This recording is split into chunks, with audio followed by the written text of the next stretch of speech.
Frank Warren for Queensbury Promotions, sponsored by Coral and Raynham Steel, proudly presents 10 3-minute rounds for the WBO Intercontinental Super Featherweight Championship.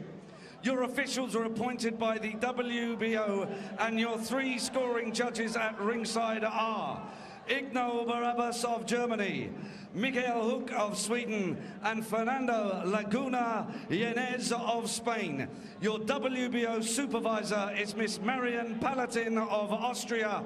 Your steward in charge is Bill Edwards. Your timekeeper at the bell is Bob Edgeworth.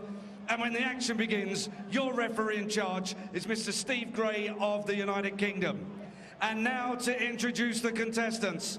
Firstly, fighting out of the red corner, the challenger with a record of 19 wins, 4 losses, 2 draws, with 8 KOs to his name. At yesterday's weigh-in, he scaled 9 stone, 3 pounds, 13 ounces, and tonight he wears the white shorts. Please welcome from the Philippines, Dennis Tubieron.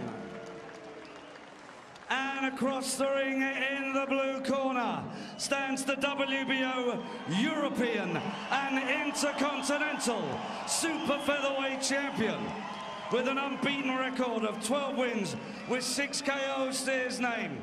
At yesterday's weigh-in, he scaled 9 stone, 3 pounds, 5 ounces, and tonight he wears the gold and black shorts. Please welcome from Harrowweald, England, King Mitchell Smith. The referee will now give his final instructions to both boxers.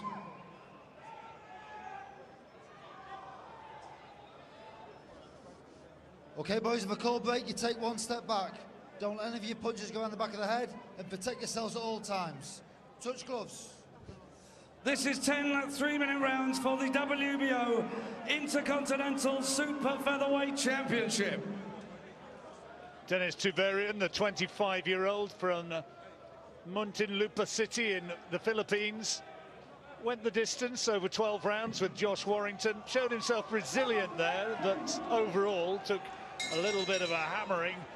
But can Mitchell Smith do what Warrington couldn't and get him out of there in quick time inside the distance? He certainly hopes so, and he hopes as well that he'll have less of a frustrating night than he had against Christian Palmer back in May, when Palmer came with not too many attacking intentions, and Smith found it very frustrating before finally getting him out in the 5th round.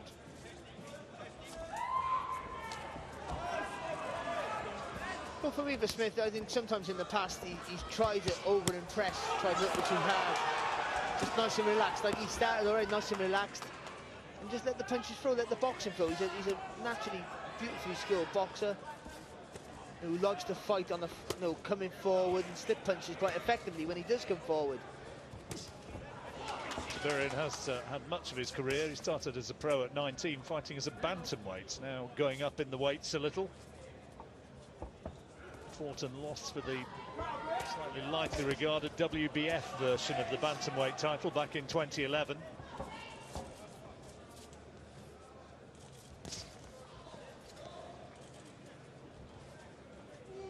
Mitchell Smith, another of these happy hammers. A few of them, aren't there, follow West Ham United and making their way through the boxing game now. Shouldn't call it a game, it's a business, and a hurt business.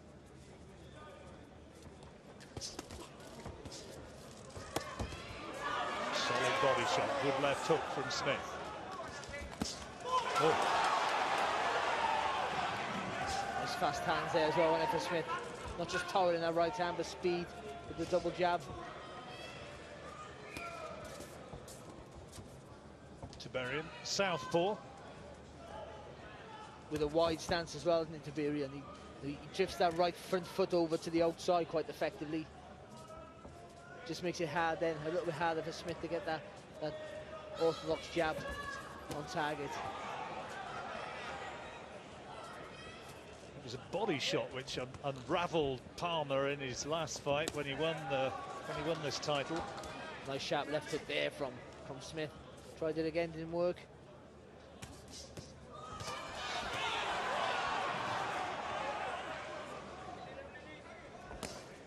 Oh, my word.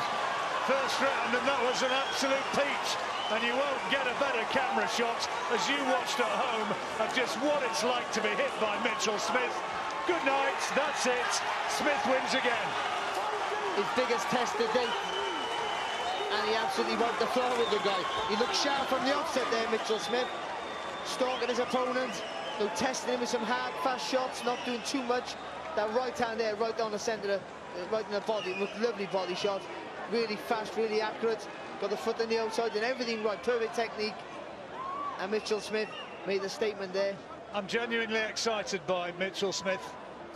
He's got the sort of style which is going to draw fans in. He's going to have the sort of style, if he keeps on winning, which could very well transcend boxing.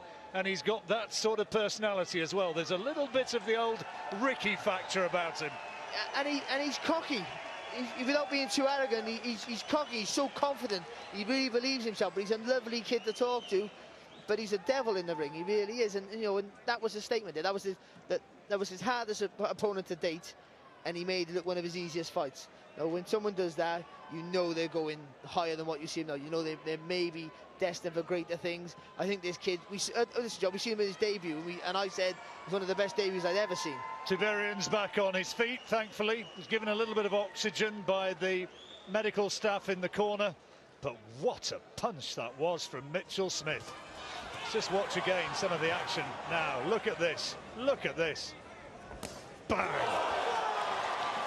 Again, like all good fighters, or great fighters even, they get all the time in the world to throw that shot. Like, he's right out the distance there. He shouldn't be able to bend his knees and land with a body shot from that range. And he does, because he's disguising everything. Loads of distance, slides into distance really well. Turns from the waist, technique's perfect. Power, we've seen the power in him before. Listen, the kid's got everything. He's got everything. He's got everything. All he needs, he keeps the right discipline going, and he's going all the way. Exciting stuff from Mitchell Smith. We wanted him to send out a bit of a message, I guess, those of us who really believe that he is something special. And he did it. He did it very, very effectively indeed. Tubieron mercifully is up on his feet, back centre ring. The belt is there, ready to be strapped once more around the waist of Mitchell Smith after the formal announcement of his victory. Ladies and gentlemen, at 2:42 of the first round, Dennis Tubieron has failed to beat the referee's count. The winner and still the WBO Intercontinental Super Featherweight Champion from Harrow, King Mitchell Smith. Sometimes you're kind of leading with your chin by saying that somebody is very special, Jim, but this fella has done nothing to dissuade that notion tonight. He's getting his belt now, and that was mighty, mighty impressive. Tubieron walking out just behind our presentation position, and I have to say there was a gasp of astonishment at the power of that punch that finished the fight in the very first round. Steve Willis, when he was talking about I'm going to knock him out and I'll be disappointed, and I had a little wry smile because I had this one going a lot longer than less than a round. Hey, let's be honest, Jim, before the fight you said, Billy, I think we sat over there, I said I think it goes the distance. You know, he survived comfortably against Josh Warrington for 12 rounds. You know, he was well beaten, but kept, but was always trying to keep himself in the fight. And he was just blown away. There really is a nasty streak to Mitchell Smith that, a lot of good fighters take into the ring. Andy, I'm glad you're here at ringside because I want to have a look at the punch that finished it, and quite unusual to get that sort of power in that sort of punch. But you're the pro. You tell us all about it. It seemed like the punch landed on his arm and then bounced into his solar plex. But that's when we were watching it live. But watching replay, it clearly went through the solar plex, and maybe the opponent wasn't expecting it because he went down and you could see the agony on his face as soon as the punch landed. There you go. And Mitchell Smith has bags of talent. I've seen him in the gym, I've seen him spar, and he has so much ability, and he can go as far as he wants to, I think, in the game. It's all depends on him. As hard as he wants to train, and whatever he puts into boxing, he'll get it up because he has the talent to back it up. There's a big debate raging at the moment. Should he be a super feather, or should he work a bit more and come down to feather? A feather is the weight for him, and he's looking at it. He spent a day in Manchester on Monday. He went to see Ricky Hatton, but one of the main purposes of the visit was to visit Kerry Kays at his house, who does a lot of the diets of fighters, and Kerry's working on a diet for him to see how he goes at 9 stone. He says himself if the opportunities are there at 9 stone, he will. And of course, he hasn't stopped calling out Josh Warrington, has he? Well, I'm sure he'll do it again. Let's have a word with him. Mitchell, that was quite a spectacular stoppage tonight. You said you'd be disappointed if you didn't get him out of there. I must admit, a few of us didn't quite believe you tonight. Do you know what? I've stepped up my training. I've stepped up my game. I'm eating well. I'm training as hard as I possibly can with Jason, who's got the plan. And you know, I'm living a proper professional now. And you know, the step up come, so everything else needed to be stepped up as well. And I've lived 110% boxing, and it showed in there tonight. I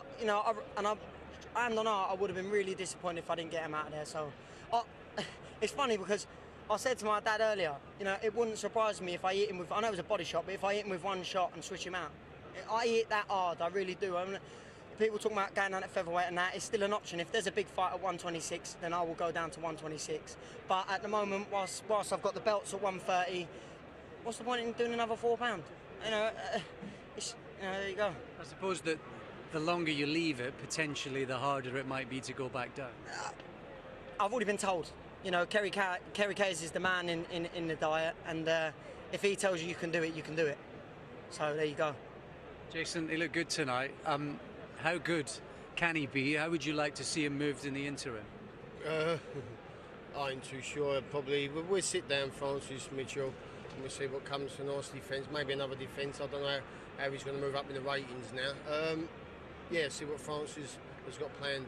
I just hope we need him to keep him busy. He just needs to keep busy. He needs to keep busy. So Francis, I think he's already number 8, is he, with the WBO top 10? Yeah, he's number 8 with the WBO, and you know, tonight was a fantastic performance. You know, he's done tonight what Josh Warrington couldn't do. Tubieron took Josh Warrington full 12 rounds, and Mitchell got him out there in however many seconds it was, you know, for round 1. So it's a big statement tonight. And I said after the first interview after his first fight that we had a star on our hands, and his star continues to shine brighter and brighter in every fight. I think it's time to step him up a bit, and in his next fight, he's more than capable of it. He's got a fantastic team around him, and you know, he's obviously deadly serious about it. Getting advice from someone like Kerry Kayes, who knows his stuff inside out. You know, he's covering all his bases, diet, training, everything, and it showed tonight. And I'm just so excited for this young man's future, and you know, so excited for us to be part of it. Absolutely, and we're loving the journey with Box Nation as well, and some of those noisy fans up there in the top tier too. Yeah, listen, got a great fan base. I've had it from fight 1, and I can't honestly, anyone else that wants to jump on board and buy tickets through me, which is even better, on my Facebook, my Twitter. You get my dad's numbers on Facebook and Twitter, and let's keep the ball rolling. You know, the journey's looking bright, and